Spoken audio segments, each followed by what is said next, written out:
Shalom, shalom, meus queridos irmãos, a graça e a paz, pastor Ilmar de Lajinha, professor aqui do Centro de Cultura Bíblica Bereshit, fundador do Centro de Cultura Bereshit, desde 92 estudando teologia aqui nas regiões da Sucapixaba e leste da Mata Mineira. Estamos com o curso de intermediário, curso intermediário de teologia, direcionado mais para lideranças, né? Estamos estudando história do cristianismo, história da igreja. Hoje a aula terceira, na aula passada estudamos um pouquinho do Concílio de Nicéia, do arianismo, de Constantino e como surgiram aquelas doutrinas principais, o Edito de Milão e etc. Hoje vamos estudar um pouco sobre o depois disso, né? O pós-Constantino, né? Vamos falar de Agostinho, do imperador Teodósio, de pelagianismo e do bispo Agostinho, né? Então o imperador Teodósio é um desses grandes imperadores que vieram depois desses outros menores, né? Constantino passou para Constâncio, Constantino filho e Constante. Depois dele tivemos Juliano o Apóstata.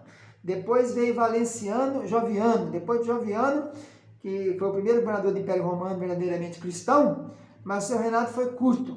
Atanásio está no meio disso aí, né? Atanásio ia para lá e para cá, ele voltava de Alexandria, era mandado para Alexandria. Atanásio era um bispo muito sério, defensor da Trindade. Ele era excomungado e desterrado e voltava e voltava. Ficou nesse tempo todinho por aí. Até que ele morreu no ano 373 e a grande contribuição de Atanásio para a história da igreja é a Trindade, a doutrina da Trindade. 3 em 1, né?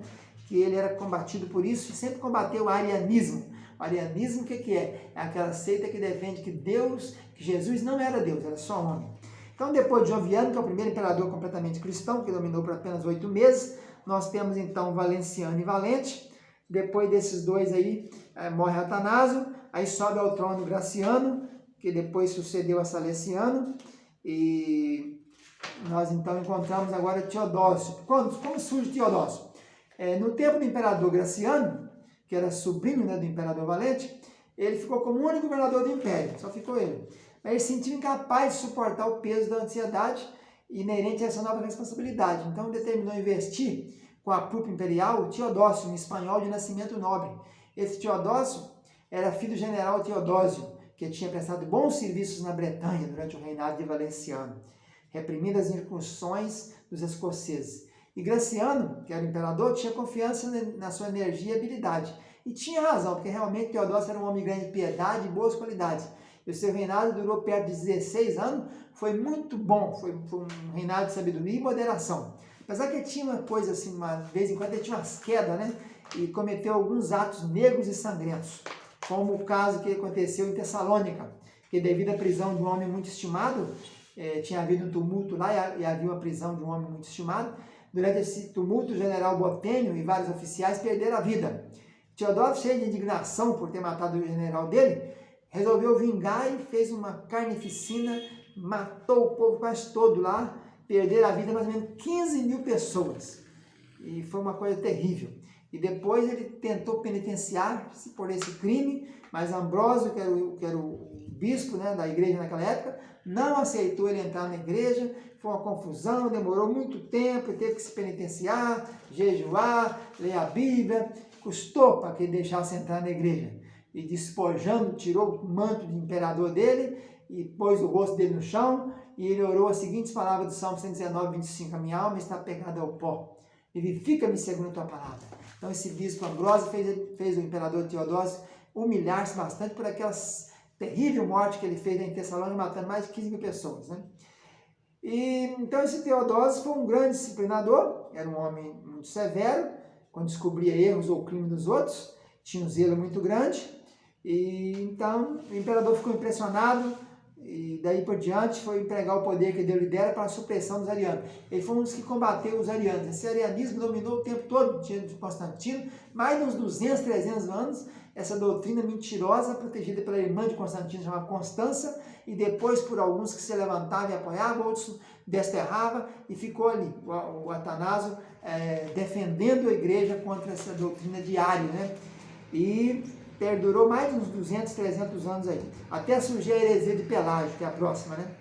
E o imperador Teodósio, então, acabou suprimindo e desterrando todos que seguissem a doutrina de Ário. Tendo tomado essa resolução, executou imediatamente. Foi publicado um mandado imperial determinando que os arianos fossem desterrados muitos deles refugiaram entre os godos, os bárbaros da época, né? Godo, ostrogodo, vândalo e etc.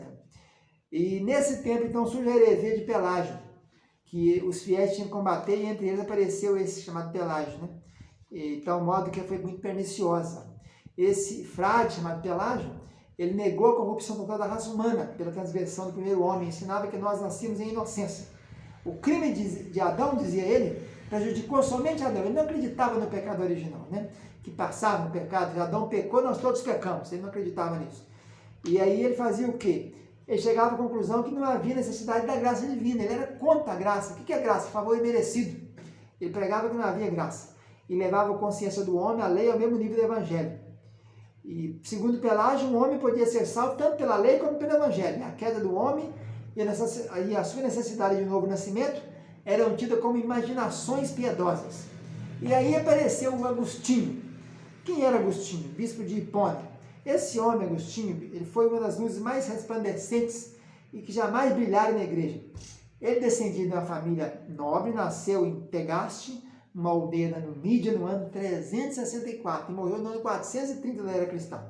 O pai dele era pagão, mas a mãe chamava Mônica, era uma senhora muito piedosa, de cujos conselhos fiéis e carinhosos Agostinho sempre se recordava com ternura. Ambrósio foi professor dele, aquele bispo que enfrentou Teodósio. Ele disse: tenha coragem, meu filho, e tanta oração e lágrimas nunca se poderá perder. Que a sua mãe faz para você, você vai com certeza receber a bênção de Deus. Agostinho recebeu uma boa educação e foi bem depressa, ficou sendo o primeiro aluno na escola de retórica. Mas mesmo na sua mocidade, era notado pelo seu péssimo comportamento. Costumava enganar seus professores, seus pais, com mentiras, e tinha uma gula terrível, tinha o pecado da gula, né? Chegava até a praticar furtos na mesa e na adega de seus pais. A sua consciência estava adormecida. O pai de Agostinho morreu quando o filho ainda era muito novo, mas as orações de Mônica a favor de seu marido obtiveram resposta. E ele achou ter achado a paz para sua alma no Salvador da sua esposa. O próprio pai dela, que era pagão, acabou se convertendo. Animada por esse fato, a piedosa senhora Mônica continuou a orar por seu filho, confiada em sua fé. Ela seria recompensada.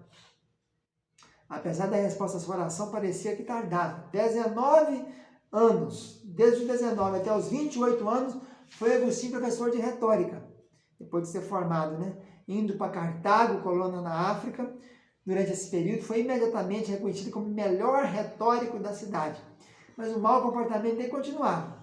Ele desejava obter louvores do povo, era muito orgulhoso, e a sua popularidade juntava-se a uma grande concupiscência que o seduzia e que o conservou preso à maldade por muitos anos. Mas aconteceu que, depois disso, teve a desgraça de ler ainda outros livros de filosofia que o afastavam cada vez mais da verdade. Só no ano 384, quando ele visitou Milão, é que foi capaz de desembaraçar das malhas enganadoras da rede das mentiras. Foi ali, com o conselho de Ambrósio, que ele começou a estudar a Bíblia, as Sagradas Escrituras, ficou muito feliz, e então ele ouviu certa vez falar numa ocasião da conversão de alguns fidalgos romanos, exclamou, quando ele ouviu falar de alguns fidalgos que tinham convertido, disse: eita gente, essa gente toma o reino do céu à força, enquanto nós, com a nossa sabedoria, estamos vivendo no pecado. Por fim, depois da disciplina de alguns meses, de uma espera penosa, mas proveitosa, foi convertido por meio de Ambrósio, né? Através de Ambrósio. Sua mãe, quando ficou sabendo, Mônica, sua mãe, ficou muito satisfeita e morreu alegre, dizendo: agora, Senhor, despede a tua serva, pois meus olhos já viram a tua salvação. Depois da sua conversão, Agostinho esteve retirado pelo espaço de 3 anos, e durante esse tempo ele estudou as Sagradas Escrituras com muito aproveitamento.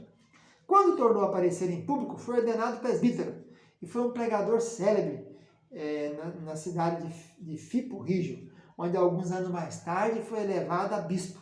Por todo o resto da sua vida, continuou sempre sendo um fiel ministro da verdade, e distinguiu-se principalmente pela habilidade e energia, porque combatia as doutrinas heréticas de Mani e de Pelágio, o maniqueísmo e do pelagianismo. Afirmavam muitos que o zelo de Agostinho contra Pelágio conduziu de maneira maravilhosa. E o tema favorito dele era o livre-arbítrio e a graça de Deus, né? Caris, favor imerecido. Ele pregava muito Efésios 2:8, pela graça sois salvos mediante a fé. Isso não vem de vós, é dom de Deus. Nesse tempo aí, em Roma, a coisa estava feia, né? Arcádio Honório sucederam Teodósio, que era o filho deles, e principiou o tempo mais tenebroso de Roma. Nesse tempo aí, os impérios oriental e ocidental, que haviam sido unidos, tornou a dividir, né? A morte de Teodósio tornou conhecida. Começavam as invasões bárbaras nesse tempo aí. No ano 400, Alarico, rei dos Visigodos, invadiu a Itália, mas foi repelido. Depois, no ano 408, Alarico voltou e as suas tropas com triunfo até as portas da cidade, e os cidadãos se reuniram lá e deram muito ouro, ele saiu e foi embora.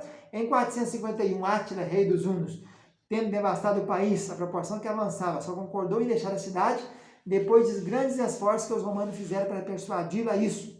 Nessa época aí, diz que foi o próprio rei Leão, o Papa Leão I, que conseguiu dissuadir o rei dos Hunos. E depois Gerserico, rei dos Vândalos, trouxe seu exército até as muralhas no ano 455. Invadiram a cidade como enxame de gafanhoto, deixando a ruína e a desolação por onde passaram. Mas tal foi o modo horrível como acabou a Roma antiga, e assim terminou Deus a corrupção daquela cidade, atribuindo o seu sangue do seu povo martirizado. Por fim, no ano 476, Odoaco, rei dos Eros, assumiu o título de rei da Itália e reinou durante 14 anos ali. Depois passou o reinado para Teodorico, homem prudente e de sabedoria, que governou o país durante muitos anos, né? Então, nós temos aí a história, então, do período chamado, esse período de Teodósio, né? Que é o período que vai surgir Agostinho, de bispo de Hipona, e o Ambrósio, que foi o tutor de Agostinho. E ele vai combater principalmente as doutrinas de Pelágio e de maniqueísta, né? Pelágio não aceitava o pecado original. Fica na paz, tchau, tchau.